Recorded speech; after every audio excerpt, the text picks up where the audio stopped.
How's it going, Trunkslayers? Hope you're having a good Tuesday. Wanted to talk a little bit today about mitigating risk, a subject that I am largely unqualified to talk about. But you're in luck, because I'm not talking about security risk, I'm talking about business practice risk. I was looking at a post the other day on Reddit, and it was a MSP, I think they were in the UK, and what they were basically concerned about was that they had annual commitments to some vendor products that they had resold, and their otherwise well paying good client had gone out of business. What do they do? And the post was basically, how do you protect yourself from this situation? And the short answer is, don't put yourself in it. Thank you for watching, everybody. We'll be right back. But there was some great advice on this post about what you could do now. I just wanted to kind of touch on that point of mitigating risk starts at whose business entity should be absorbing the risk in the first place. And in this particular case, there's this idea of a annual subscription or a term subscription. Who should be on the hook for it? Should it be the MSP? Should it be the client? And I'm sure we could all argue one way or another, but it ultimately comes down to, I think in most people's cases, that you're trying to either save the client money or make more money on your own. And we can kind of wiggle down different paths with that. You could claim that that's the only way you could resell it, but that's making you money. You could claim that's the only way the client would qualify, but that's really ultimately trying to save them money. At the end of the day, the client has a use case for a business tool. 365 is a great example because everyone understands that. So the client's use case for this business tool, they need that product. You don't, they do. It's their business. Ergo, it's their risk to mitigate. Why are you absorbing that for them on their behalf without even being asked to do it?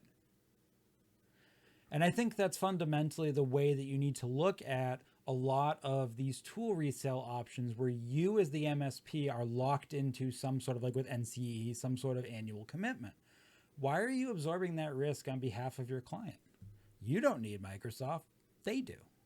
You don't need vendor product XYZ. They do. So if they can't properly understand the risk to their business and therefore be able to pay an appropriate monthly price that mitigates that risk for you and them, why should you be on an island and eat that risk on your own? And it's a methodology of looking at how you approach your client relationships and contracts. There's not one right answer. This isn't a talk where there's Dean's way and the wrong way. It's just something to think about. Are you unintentionally mitigating risk that not only isn't your risk to eat, but that you weren't even asked to eat? I used to say to one of my first bosses, I used to tease him that he would do this thing I called pre-discounting. You see it at auto dealerships a lot that won't negotiate. They put their best price on the car. And it's this idea that they've already gone and chopped off all the discounts they're going to chop off and put it on the car so that you don't have to get into that argument about, am I getting the best price? And I had a MSP owner that would frequently do that, where he would go in and he would pre-discount something before he had proposed it. And the problem with that is, once you do that, once you pre-discount, that's just the price. And so if the auto dealership already knocks off all their deals and then puts a sticker on the window, that's just the price. That's the price.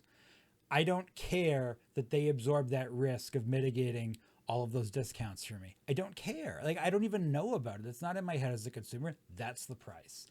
And it's a silly example, but that's the same concept here with absorbing a business's risk for them. So ask yourself, should you?